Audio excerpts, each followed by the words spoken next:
Desliga o ruído, ligue-se aos factos. Este verão, o Observador tem para lhe oferecer 10 estadias em hotéis de luxo. 2 noites, 2 adultos. Aproveite a nossa promoção e assine o Observador com até 50% de desconto em observador.pt.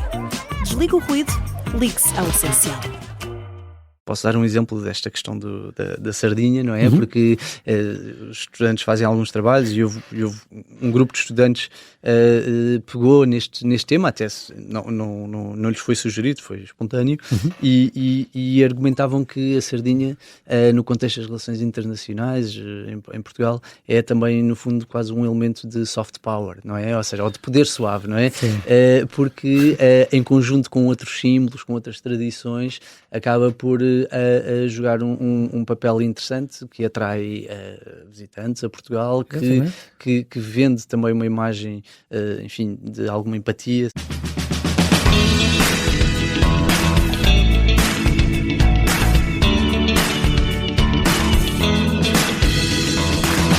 Vêm aí os santos populares e para os apreciadores, como eu, vai saber bem comer uma boa sardinha grelhada na rua por estes dias. Como é que a sardinha se tornou um símbolo de Portugal e, em particular, da cidade de Lisboa? Porque é que dizemos que a sardinha é portuguesa se no mar não há fronteiras? Que papel teve nas exportações nos últimos 100 anos? E durante as guerras e crises mundiais, quando exportámos para a Alemanha, mas também para a Palestina, Inglaterra, Estados Unidos e Espanha? Sabia que até no bunker de Hitler se encontraram conservas portuguesas? O que está a ser feito para conservar o peixe que se funde com a história do país? As respostas para estas e outras questões estão na exposição O Milagre da Sardinha, Memórias e Mistérios de um ícone nacional, que está patente até ao fim do ano no recém-aberto Padrão dos Descobrimentos. Aqui se mostra como a sardinha foi comida de pobres e de ricos, objeto político e moeda de troca, líder de exportações e até musa da arte. Ou não tivesse esta exposição obras de Rafael Bordal Pinheiro, Almada Negreiros, Júlio Pomar e Joana Vasconcelos. Para saber tudo, convidei Francisco Henriques, especialista em História Económica e Contemporânea, curador e coordenador científico desta exposição. Vamos saber mais sobre as múltiplas vidas deste peixe pequeno e gordo, de vida curta e saboroso, que se tornou ícone nacional. Afinal, o milagre da sardinha é ter estado sempre presente, desde os romanos há 2000 anos, na mente, na mesa, na rua, no imaginário de todos nós. Olá Francisco e Banhajas, por ter aceitado este meu convite. Bem-vindo à Rádio Observador. Muito obrigado, João Paulo. É um grande prazer estar aqui. Não sei bem se estou a falar contigo, estou a falar com o teu irmão, como dizia o outro. Tu tens um irmão gêmeo, não é? Sim, exatamente. Eu tenho um irmão gêmeo. Que é ator? Que é ator. Ele agora tem uns óculos um bocadinho diferentes dos meus, portanto... Mas é muito parecido fisicamente contigo? É muito figura, parecido. Altura, tudo igual? Sim. Então é um gêmeo verdadeiro? É um gêmeo verdadeiro. A altura é exatamente a mesma.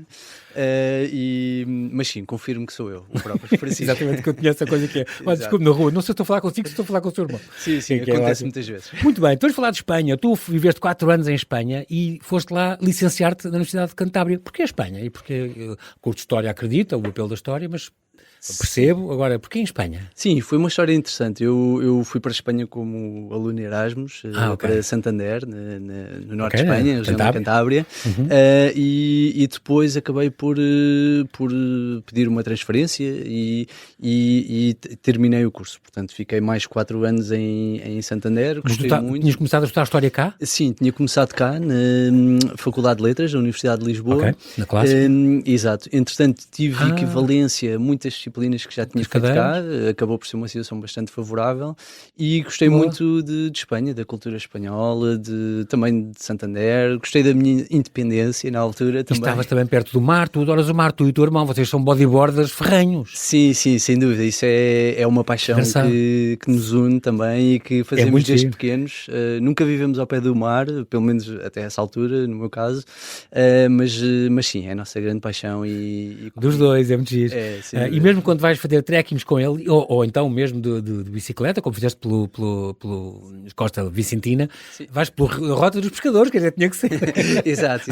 Tem graça, e aquilo é muito bonito ali naquela zona, é lindo de morrer. É muito bom, o meu irmão está mais em forma do que eu e fez a rota inteira, mas eu só são muitos quilómetros, não são? Sim, eu penso que são mais de 100 quilómetros. E aquilo agora está muito bem sinalizado, Francisco, não está? Eles fazem questão de terem apoio também, eles perceberam que ali naquela zona, uma vez tive com o Presidente da Câmara de lá, de Algesur, concretamente, antigamente, que me dizia, não posso fazer aqui hotéis, não posso fazer nada, é muito restrito aqui, porque nós temos dentro de vários parques naturais e paisagens protegidas, mas, de facto, este turismo demos a mão porque, quer do trekking, quer dos BTTs, quer este ano de coisas, e dão muito apoio, está tudo sinalizado, dizem que tem muito cuidado com isso. Sim, sem dúvida. Há muitos estrangeiros à procura disso. Muitos estrangeiros, sobretudo do turismo natureza. Exato. E é uma forma também de abrandar o ritmo. Eu senti muito isso. Estive 2 dias a caminhar com o meu irmão, conhecemos muitas pessoas no caminho. Também como fazer o El Caminho, por exemplo, ou este ano de Santiago, não é? Sim. Aliás, o meu irmão tinha feito também, portanto eu fui atrás dele. Depois de Espanha falamos de Açores e da caça às baleias. Então tu viveste 2 anos então também nos Açores, onde provavelmente alguém te conhece de teres trabalhado em alguns bares, no McDonald's, em alguns sítios em Ponta Delgada, onde trabalhaste também. Exato. Mas no Observatório do Mar, tu aí ficaste encantado com aquilo e foi através e se calhar do Melville, do Moby Dick, que chegaste à baleação. Estamos então na caça à baleia. Sim, as memórias que tu tiveste com o Bicudo, Luís Bicudo, quiseram recuperar. Sim, exatamente. Isso, de onde é que vem? Sim, eu acredito mesmo que os livros podem mudar a vida das pessoas e como referiste, foi a leitura de Moby Dick que inicialmente me despertou para este interesse. E depois percebi também, ao trabalhar no Observatório do Mar dos Açores, que a indústria baleeira, sendo muito importante na memória pública nos Açores, ainda não tinha um estudo sobre o processo de industrialização que se foi no século XX. Portanto, esse acabou por ser um tema da minha tese de mestrado e na altura depois foi publicado em livro. A baleação e o Estado Novo, a industrialização e a organização corporativa, foi isto. Exatamente. Que depois foi publicado em livro, não é? Foi publicado em livro. E entretanto, esse meu colega, o Luís Bicudo, tinha lançado um realizador? É realizador, tinha lançado um documentário, aliás, ele é também neto de baleeiros. Exatamente, e tinha lançado um documentário sobre esta indústria na Ilha do Pico, e então juntámos esforços com este projeto ambicioso que era, vamos... Conheceste-o lá? Sim, eu conheci-o lá, somos amigos também, além de colegas, e fomos às Novilhas, fizemos mais de 100 entrevistas, e constituímos um arquivo... Isto começou há 10 anos agora? Foi em 2015, a partir de 2015, não é? Sim, foi um processo longo porque andámos cerca de 2 anos no terreno, não é? Porque tínhamos outras ocupações e, portanto, fomos retirando algumas semanas estrategicamente para estar lá e vocês entrevistaram dezenas, 70 pessoas, entre baleeiros, as mulheres dos baleeiros, alguns vigias. Engraçado, para ainda recuperar essas memórias. Isto porque esta avaliação tinha, no fundo, começado no século XIX e durou um século. O último cachalote foi caçado nas Águas dos Açores em 87. Portanto, já tinha acabado há uns anos, há 30 anos, 30 e poucos anos antes. Mas ainda recuperaram alguns senhores que eram... E depois vi algumas fotografias tuas. Já tinha terminado praticamente há 40 anos, mas de facto nós sentimos que havia aqui uma urgência, porque os baleiros são literalmente a desaparecer. Exatamente. E depois havia um outro lado da história que as fontes escritas não nos descrevem, não é? Ou seja, a verdadeira importância económica e social que esta atividade teve, um conjunto de crenças também, associadas, e da própria vida familiar, ou seja, começámos a querer reconstituir um bocado o que é que foi a baleação e porque é que é tão importante nos Açores, mas os resultados foram muito mais amplos e deu-nos a perceber o que é viver nas ilhas. De constituir este arquivo de memórias de avaliação, aliás, que foi financiado pelo Governo Regional dos Açores e que está disponível hoje, não é? No Museu dos Baleeiros, na Ilha do Pico, onde conseguiram, de facto, entrevistar esta última geração de baleeiros vivos. Um trabalho... Sim, o Museu do Pico fantástico. Obrigado, e foi um parceiro estratégico. Aliás, o Dr. Manuel Costa, que é o diretor do museu, desde cedo apoiou este projeto e a candidatura, que foi um financiamento competitivo, e de facto dá muito gosto. Daqui a 20 anos já não consegues fazer isto? Não conseguimos. E o arquivo já está a ser consultado, quer por familiares, quer por investigadores. Boa. Aliás, eu orientei também uma tese de mestrado de uma aluna, Lisandra Goulart, que orientei com a professora Susana Costa, da Universidade dos Açores, que precisamente o objeto de estudo já foram estas memórias. É muito giro isto, faz-me lembrar estes projetos do Moisés Espírito Santo ou do Giacometti. Sim, exatamente. Não é? Esta recuperação destas memórias. Muito importante. E estás a reparar então um destes retratos da Fundação Francisco Manuel dos Santos, porque sobre isto vai sair, não é? Um destes ensaios. Não é fácil, porque, ou seja, eu sempre disse que mais do que fazer uma síntese sobre este projeto, o importante era disponibilizar estas memórias para serem interpretadas das mais diversas formas. Posso dar um outro exemplo?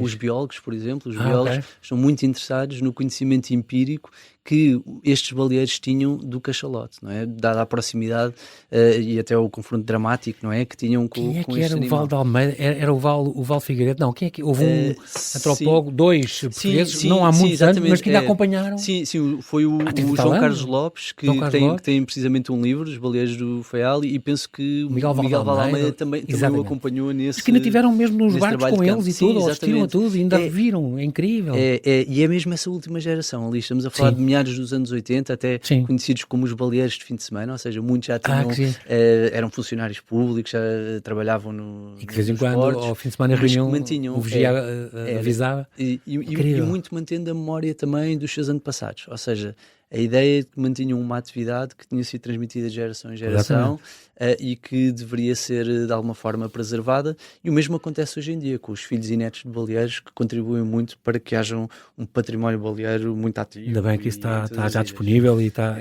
incrível. E passamos das baleias para as conservas, isto aí, agora passamos do mestrado para o doutoramento, digamos assim. Tiveste uma bolsa em 2014, fizeste então este doutoramento em História no Instituto de Ciências Sociais da Universidade Nova? Da Universidade de Lisboa. Universidade de Lisboa. O mestrado é que foi na Universidade Nova de Lisboa. Esta tese sobre a indústria, comércio externo e intervenção pública, as conservas de peixe no Estado Novo, de entre 27 e 72. Portanto, isto porque tinha descoberto então em Algés, então, o tal arquivo documental imenso sobre do Instituto Português das Conservas de Peixe, uma coisa que foi entre 1986 e 86, 50 anos ali, também de memórias, para estudar estes efeitos do intervencionismo. É o que se fala hoje em dia, se reparares. Continua-se a falar da intervenção do Estado, as tarifas e as coisas, é o que tu escreves sobre isso também, não é? Claro, sim, e digamos que, enfim, continua a ser um aspecto central, sempre falamos de política económica. Na altura também... E que era o Estado Novo, portanto era muito interventor. O Salazar foi para o Algarve falar com o Ramírez, como tu contas na exposição, para reorganizar esta crise, não pode ser, como é que podemos resolver isto? Sim, até no contexto da Grande Depressão, portanto que na altura a economia portuguesa ainda estava pouco aberta ao exterior, não é? E portanto, digamos que o impacto foi reduzido dessa Grande Depressão em Portugal, mas havia algumas exceções e este setor era um deles, porque era já um dos principais setores exportadores do país, tinham sofrido muito com a quebra dos preços, depois também isso coincide com um grande aumento da produção de sardinha e, portanto, há mesmo uma crise de sobreprodução no setor. E em 1931, precisamente, o Salazar, nos meses de verão, ainda era ministro das Finanças? Ainda ministro das Finanças. E foi ter com o Ramírez, que, além de industrial conserveiro, era ministro da Agricultura e do Comércio. Vai ser. Isto é no verão de 1931 e em 1932 o Salazar forma já o seu primeiro governo e o Sebastião Ramírez vai ser o ministro da Agricultura, da Indústria e do Comércio, portanto de várias atividades económicas e no fundo... E pede-lhe para reorganizar todo o setor. Todo o setor, porque era preciso.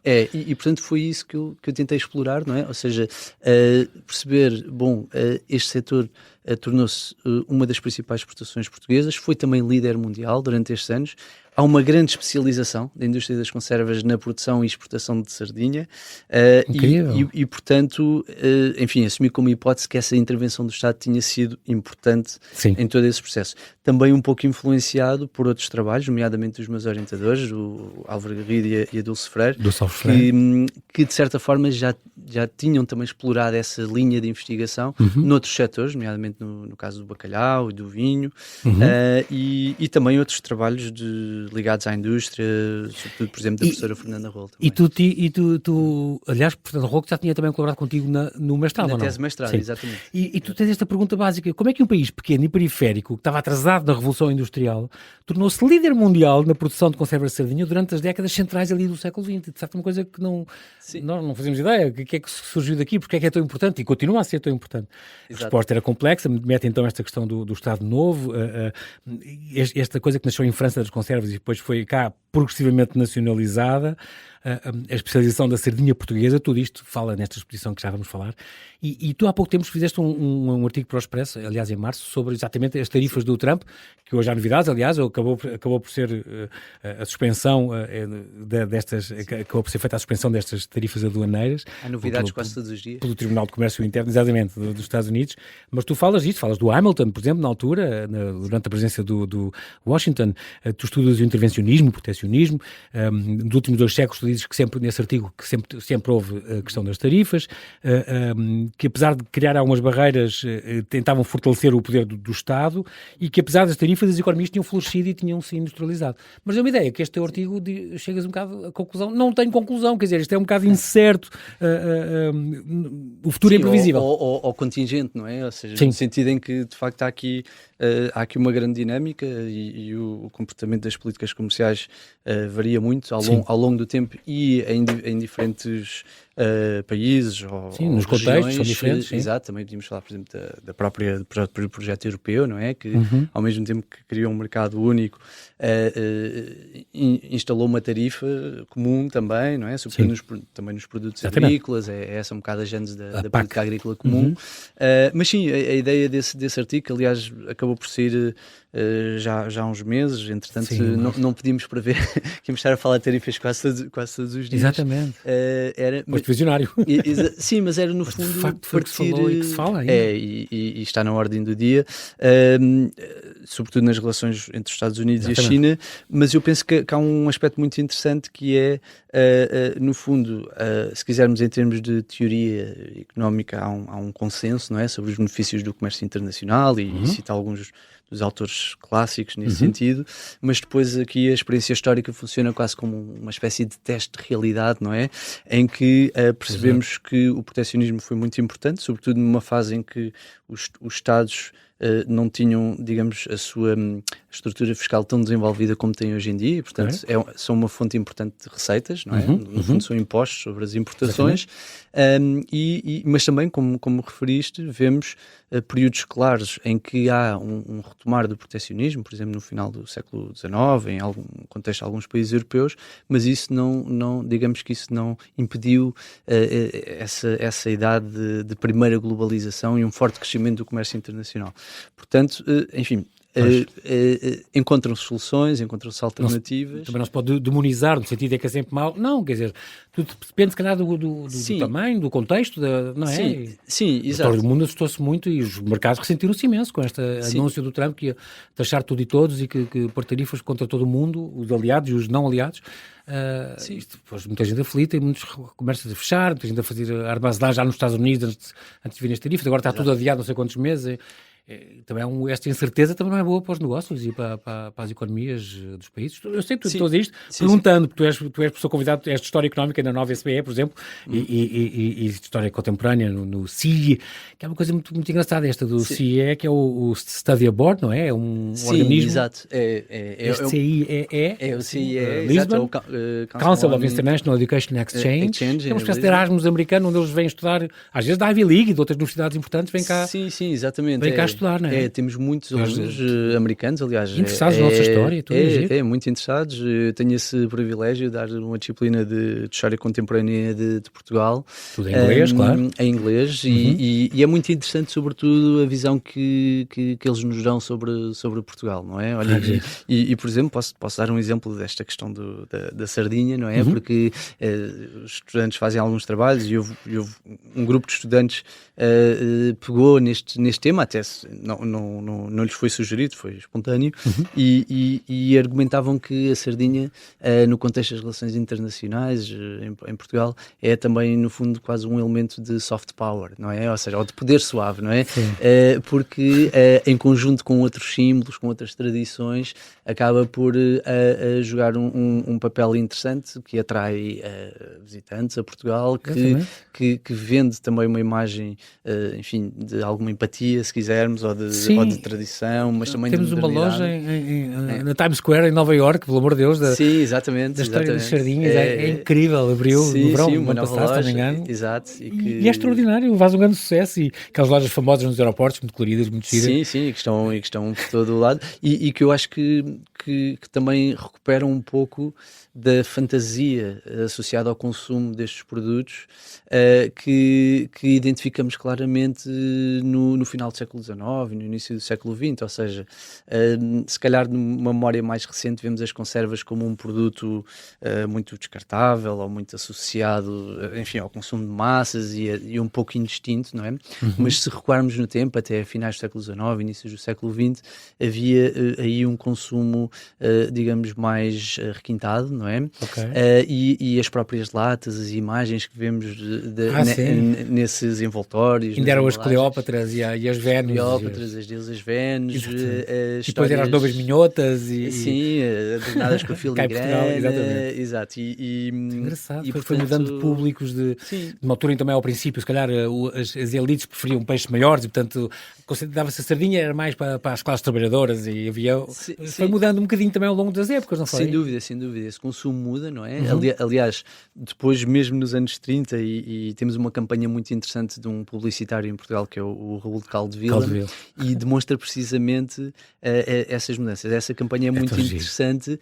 Há uma parte em particular que mostra como as sardinhas, no fundo, podiam ser consumidas tanto por uma população mais pobre, digamos assim, como remediados também, à classe média, diríamos hoje em dia, mas também pelos ricos. Ou seja, os consumos adaptavam-se. Bem muito abrangente. Feitas as distinções, não é? Que é algo também comum dessa época, mas que, no fundo, uma grande plasticidade, não é? Isso também vemos na exposição, que é como marcas portuguesas se adaptavam aos mercados consumidores e apelando aos símbolos e àquilo que era familiar. Vamos falar então nesta exposição, Francisco Henriques. Tu gostas de contar histórias e eu reparei que fiz uma visita guiada contigo a esta exposição e sei que tu gostas de contar histórias e contas bem e dás aulas e portanto tudo isso e puxa pelo teu lado mais criativo também a abranger e a seduzir as pessoas e de facto fizeste aqui uma exposição, por exemplo, nas 3 casas dos botes do Porto Comprido, no Faial, junto ao vulcão dos Capelinhos, depois no Museu Francisco Lacerda em Ilha de São Jorge também foste responsável por um dos responsáveis pela nova exposição. Também ajudaste a construir esta exposição das primaveras estudantis, da crise de 1962 ao 25 de Abril, que foi, digamos assim, o grande pioneiro das comemorações dos 50 anos do 25 de Abril, pode ser assim? Sim, que ainda está patente, porque tornou-se uma exposição itinerante. Exatamente, está a percorrer o país. Além do bodyboard, tu falas das viagens que gostas muito, também destas a Costa Alentejana que tu percorres desde pequeno, digamos assim. Há aqui só um pormenor que eu quero ressaltar, que foi aos teus 18 anos termos ido naquele verão que tu foste para os Estados Unidos. Fizeste aqui uma ação de voluntariado, digamos assim, trabalhar num campus de férias, digamos assim, também, com adultos com problemas de paralisia. Sim, olha, foi uma grande experiência. Na altura era uma organização de monitores e era um trabalho pago na altura, mas que foi, enfim, o staff era todo internacional e foi de facto uma grande experiência. De repente vimos no estado de Nova Iorque, numa zona das montanhas, as Catskill Mountains, muito perto da zona onde foi o festival de Woodstock. E estive lá no Camp Jened. Foi uma experiência dura, não é? Porque com adultos com paralisia cerebral, portanto. Sim, era a Associação de Paralisia Cerebral de Nova Iorque que organizava e, portanto, eram breves estadias de 6 a 9 dias de diferentes grupos, também com diferentes níveis de autonomia, e depois pessoas literalmente de todo o mundo. Eu não sei se fui o primeiro português, mas terei sido os primeiros como monitor, e era um dos mais jovens também na altura, e foi uma experiência marcante por isso, não é? Por estar de repente... Estás lá aqui, 3 meses? 3 meses, sim. Sim, depois tinha ali uma vantagem que era, no final de cada uma destas sessões, tínhamos de acompanhar os nossos guests ou clientes a Nova Iorque, à cidade, aos centros onde estavam a viver, ou que lhes davam apoio, e portanto tínhamos uma boleia para a cidade e depois tínhamos ali 1 ou 2 dias de folga, às vezes 3, e isso permitiu-me estar alguns fins de semana em Nova Iorque no verão. À pala. Sim, pronto, tinha que arranjar um alojamento, também arranjei assim uns sítios interessantes. Tens histórias para contar, eu digo. Sim, mas foi pronto, considero que foi uma experiência transformadora, até porque me abriu muito os horizontes e deu-me depois a vontade também de tentar viver no estrangeiro. E é interessante porque agora estes jovens americanos que recebo cá em Lisboa, penso que consigo mais ou menos, a quem dou aulas, penso que consigo mais ou menos imaginar a experiência que têm cá e a adaptação cultural também, e o valor que têm os 3, 4 meses que passam aqui, o poder transformador que podem ter. Muito bem, o milagre da sardinha então. Esta exposição no Padrão dos Descobrimentos está no piso -1, o preço do bilhete está incluído no preço de entrada do monumento. É uma exposição, a ideia desta exposição é extraordinária, tu foste convidado para fazer isto há cerca de um ano, mas de facto, porque até hoje não tinha havido uma exposição em Lisboa, que contasse como é que a sardinha se tornou este símbolo nacional nas suas múltiplas vertentes, sociais, económicas, culturais. No fundo, nós temos dois peixes associados um bocadinho à nossa cultura, não é? O bacalhau e a sardinha. Exato. Mas como é que a sardinha se tornou assim, de facto, neste símbolo de Portugal e especialmente de Lisboa? É incrível, até porque nós dizemos que a sardinha é portuguesa, mas aqui não há fronteiras, não é? Há todo o Atlântico, Nordeste do Atlântico, desde o Senegal até ao Mar do Norte. Exatamente. Sim, e o Mediterrâneo e tudo. E no fundo, porque no fundo é uma construção social, não é? Ou seja, é uma convenção? Convencionou-se chamar a sardinha portuguesa? A sardinha portuguesa. Bom, a sardinha portuguesa é também uma marca, não é? E se calhar foi o Salazar que inventou.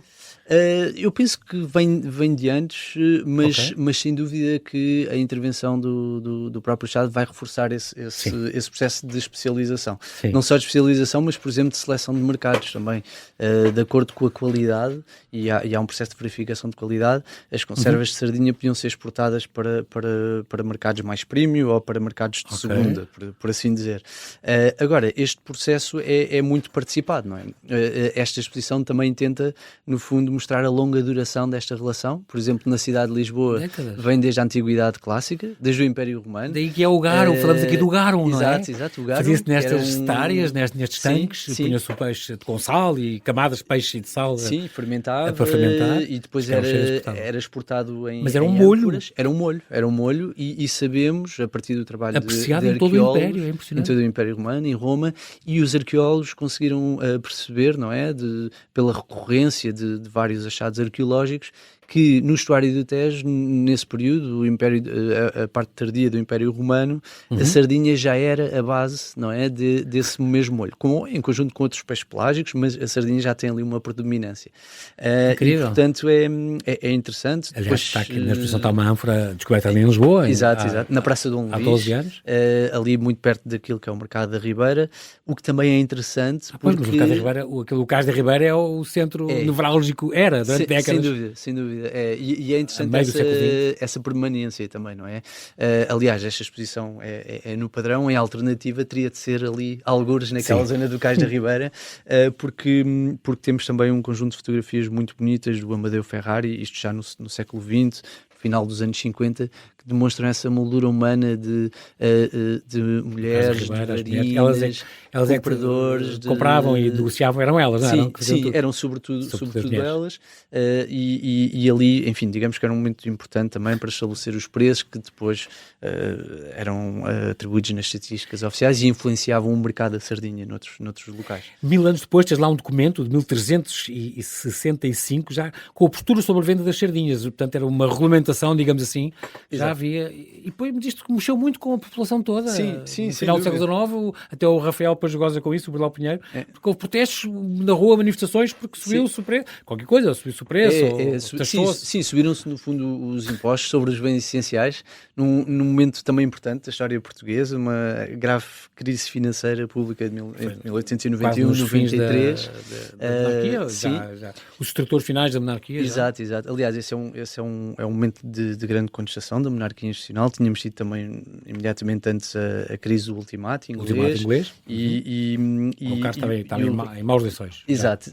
E o Rafael Bordal Pinheiro, enfim, com toda a sua sátira e originalidade, cria no fundo quase uma estátua imaginada, que seria também para ser feita no Cais da Ribeira, onde vemos o então Ministro das Finanças, José Dias, em cima de uma varina, sentado em cima de um gato. Com uma coroa feita de sardinhas. Com uma coroa feita de sardinhas. Na mão. Exato.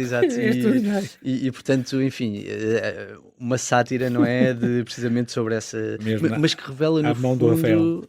e que revela no fundo a centralidade já da sardinha para o abastecimento urbano. Aliás, a outra postura que referiste precisamente já na Lisboa medieval... No século XIV? No século XIV, já revela uma grande competição, se quisermos, entre este recurso e, portanto, o que estabelecia claramente é que a sardinha devia ser primeiro vendida em fresco para o abastecimento da população da cidade e só depois é que poderia ser transformada e salgada, conservada para conservar e para então para ser enviar, distribuída, nomeadamente pelo rio acima, pelo Tejo, e refere-se, por exemplo, Santarém e Constança como povoações que já eram abastecidas da sardinha descarregada em Lisboa. Mas já, onde é que, só para situarmos... onde é que há sardinhas, tanto no Atlântico Nordeste, falámos disso, do Senegal até ao Mar do Norte, e no Mediterrâneo, e no Mar Negro. Em Portugal há mais no Norte, é um peixe que anda ali nas costas atlânticas em profundidades até aos 100 metros, é um peixe pelágico, nadam muito perto do fundo de noite, de dia, aliás, perto do fundo é durante o dia, por causa dos predadores. Sim. E então à noite vem cá acima comer o plâncton, não sei o quê. Exato. E é muito engraçado que andam em cardumes que chegam aos 100 metros quadrados e às 10 toneladas, que fazem, a gente vê isto depois em filmes, que fazem aqueles reflexos prateados, confundem os grandes predadores, são os golfinhos, os grandes peixes como os atuns, as aves marinhas e tal. É um peixe extraordinário que pode viver até aos 14 anos, que é muito tempo, pode atingir os 27 centímetros, na costa portuguesa a média não passa dos 6, 7 anos, nem passa dos 20 centímetros, é 22 centímetros. Para montar esta exposição, que material que tu tiveste que recorrer, por exemplo, a colecionadores de arte que tivessem muito material para te emprestar, porque isto aqui há latas antigas, conservas, pósteres antigos. Exato. Sim, digamos que há aqui várias narrativas. Houve um colecionador privado, que é o Vítor Vicente, tem um projeto fascinante que se chama conservasportugal.com que está na net, está acessível a todos também.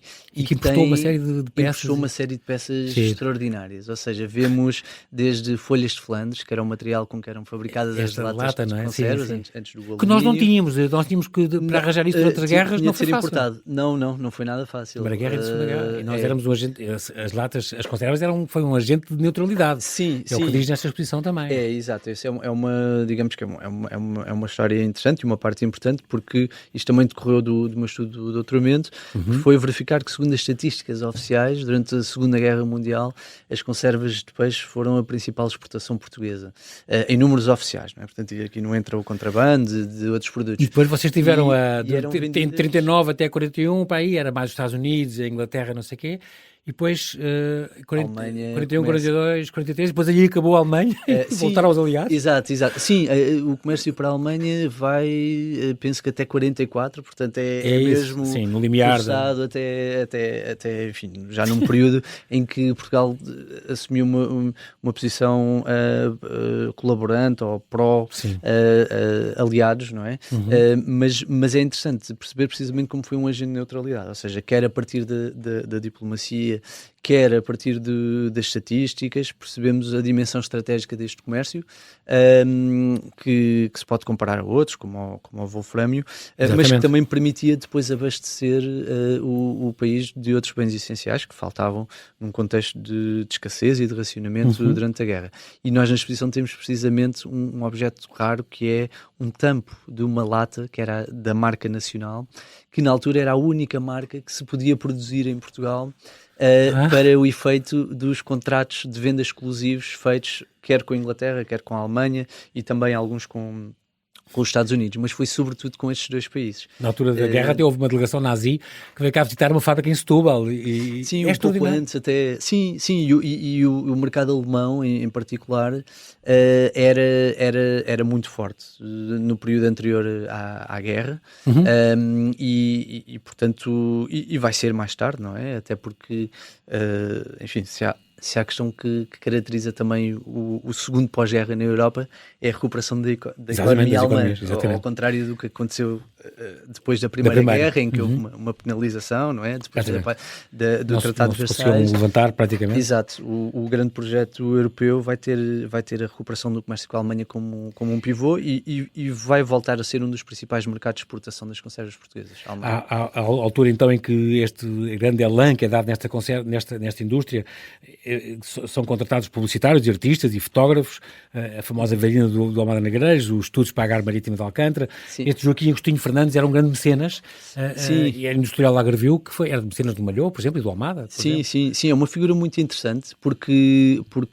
lá está, sendo um setor comparativamente com outros que ganham uma escala significativa. Por exemplo, o Joaquim Agostinho Fernandes chegou a ter 6 fábricas espalhadas por diferentes portos do país, e depois eram mecenas, foi provavelmente um dos maiores colecionadores de arte contemporânea em Portugal, teve também uma editora que era a Portugália, chegou a entrar no mundo do cinema também, aliás, uma das suas marcas de conservas mais conhecidas é precisamente a Cine, e depois, no fundo, mobilizou esses artistas também para trabalhar em imagem vanguardista e ousada de Algarve exportador.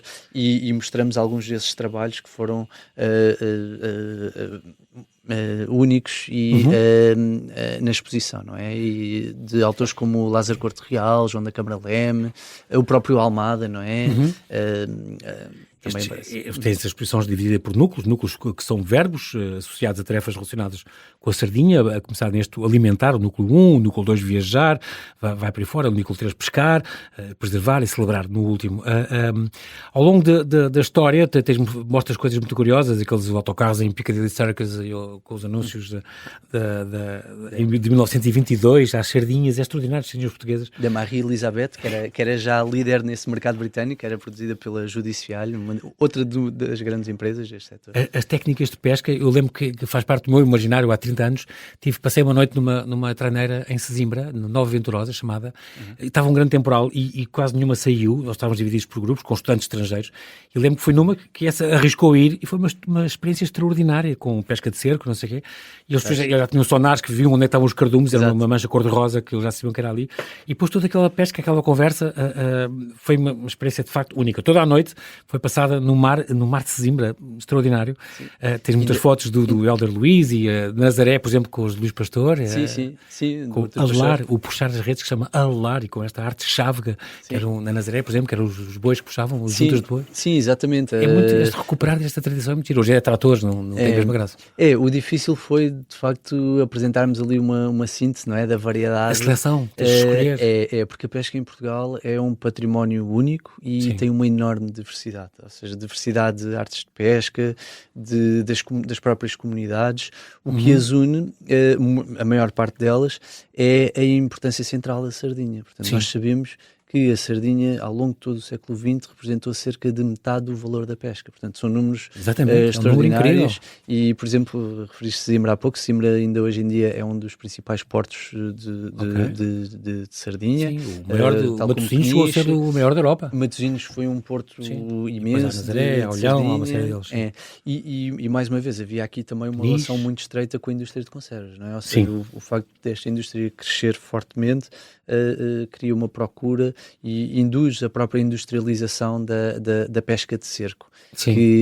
E na exposição temos também um filme muito especial que foi feito pelo Michel Giacometti e precisamente retrata esse momento do alar das redes, não é? O alar ainda manual das redes, o puxar das redes e com um som muito particular, porque o que ouvimos ao longo desse filme é uma espécie de cântico, não é? Entoado por todos os pescadores e que lhes permite coordenar esse trabalho. Sentimos também um progressivo desgaste físico, um ritmo e é um documento muito importante. Salvaguarda essas memórias auditivas também, não é? E orais. Exato. E o próprio Michel Giacometti, quase fazendo aqui uma analogia com o início da nossa conversa, também captou essa tradição num momento-chave, já nos anos 60, penso que foi em 62, e sabemos que no final dessa década, início da década de 70, as traineiras começam a introduzir os chamados aladores mecânicos, portanto, aqueles guinchos que já recolhem as redes. Exato, já recolhem. Continua a existir vários trabalhos manuais, aliás, como o trabalho do Helder Luiz bem documenta. Nas fotos dele. Mas digamos que aquele momento, aquela epopeia coletiva vai desaparecer. Falas também do trabalho das mulheres, é muito importante essa nota, que em 1950 ganhavam menos 43% que os homens. Sim, em média, aliás, isso é um resultado também da minha tese de doutoramento, digamos que é uma história interessante, porque em muitos destes centros do litoral, a indústria de conservas foi a primeira ocupação, se quisermos, de muitas mulheres fora do espaço doméstico, não é? E, portanto, dá-lhes também, enfim, mais alguma autonomia, vai permitir depois, mais tarde, alguma mobilidade social também. Referires isso na exposição também, não está esquecido. E é importante. Agora, por outro lado, não é? Por outro lado, o que vemos também é que neste setor perpetuaram-se, não é? As diferenças ou as desigualdades de género, que existiam, que estavam Sim, mas hoje em dia já não haveria razão para, não é? E, portanto, os próprios contratos coletivos de trabalho estabeleciam essa segmentação, não é? Entre o trabalho masculino e feminino, e essa era também uma das razões pelas quais as conservas eram bastante competitivas no exterior, não só pela sua qualidade. Aliás, a propaganda desse período é interessante porque diz que as conservas portuguesas tinham uma qualidade superior porque essa qualidade era garantida pelo manuseamento e pela delicadeza das mãos femininas que as punham das operárias conservadoras. À mão. Exato. E nós, enfim, por um lado, referimos esse discurso, isso, sim, exato, lado, mas também é importante o que significa isso, não é? Quem é que se traduz? Muito curioso. Nós agora, o nosso tempo acabou, Francisco, mas é para dizer que as pessoas não percam, que eu diverti muito, por exemplo, a ver os anúncios, aqueles anúncios do Raul Caldevila, por exemplo, não coma tanta carne, então está uma vaca em cima da mesa do restaurante, ou 5 sardines a day, keep the doctor away. Este género de campanhas são extraordinárias. Faz lembrar que as classes mais baixas tinham até estes ditados: na tua casa não tens sardinha, na alheia pedes galinha. Eu estou-me a lembrar destas coisas que faziam parte de imaginar desta altura. Este núcleo 4 depois com o preservar, fala muito da gestão dos estoques. Portugal mantém uma percentagem maior do total ibérico. Nós só em 24, por exemplo, pescámos 30 mil toneladas, que é 2/3 da cota, e a Espanha 15 mil, 1/3. Sim. O grande perigo da sobrepesca e o estatuto da conservação ser quase ameaçado, tem que ter sempre cuidado com estes números. O estudo da sardinha, as campanhas do Albacora, o Alfredo Magalhães Ramalho, que também tem a ver com isto. E claro, terminas na celebração, aqui tens a obra da Joana Vasconcelos e tens o Jorge Silva, o grande designer, que fez esta ideia da sardinha EGEAC. Já tem o concurso das sardinhas. O concurso das sardinhas já tem um cardume 40 mil até hoje. Exato, montado. As sardinhas vai Bordal, por exemplo, é outra iniciativa. E neste ano, esses números já são conhecidos, concorreram 6 mil pessoas. É impressionante. Pois, aliás, abriu agora há muito pouco tempo. A Portuguese Hot Dog, eu adorei isto, para conquistar o mercado americano, esta campanha, que já com 60 anos quase. Sim. A Portuguese Hot Dog, é a sardinha a sair do pão dos cachorros. E é de facto um setor revitalizado, com o mundo fantástico da sardinha portuguesa, estas lojas que abriram no Rossio há 10 anos e agora também estão em Times Square. É um convite que eu deixo aqui, não percam. Vou só fazer uma última referência aqui, porque há estas visitas conversadas, Francisco, e logo neste domingo, 1º de junho, o tema é Sardinhas de Lisboa, às 11 da manhã. As pessoas incluem uma marcação que se pode fazer para o mail, comunicacau@padrãodescobrimentos.pt. Não perder, portanto, esta conversa já com o curador que está aqui, o Francisco Henriques, curador científico, que inclui uma sessão da leitura do livro A Sardinha no Meio dos Tubarões, não é? Sim, do serviço educativo. Aliás, é o dia da criança e, exatamente, portanto, também é um dia em que... 29 de junho vai haver outra, o que faz uma marca, outra conversa também, outra visita conversada, onde aí os mais novos são convidados a criar um cartaz publicitário da Sardinha, onde também vai estar presente, e depois 6 de julho, 20 de julho, ou 7 de setembro e 21 de setembro, portanto, sobre as mulheres, o abastecer a cidade, a história da publicidade e a Nazaré. Portanto, as pessoas no site do Padrão podem sempre ver essas novidades. Temos muitas histórias para contar e a vantagem é que vamos ter também especialistas, pessoas que têm dedicado das várias áreas de publicidade, a sua vida a estudar estes temas muito importante. E vão já-nos ativar a exposição. O Milagre da Sardinha, já sabe, está patente no piso -1 do Padrão dos Descobrimentos até ao fim do ano, até dia 30 de dezembro, para ser mais específico, todos os dias, das 10 às 7, a partir de outubro vai ser das 10 às 6. Venha, vale a pena, diverte-se, aprende imenso e o preço do bilhete, já sabe, está incluído no da visita ao recém-aberto monumento. Bem-ajas pela tua presença. Muito obrigado, Francisco. Muito obrigado, João Paulo. Foi um prazer. Obrigado.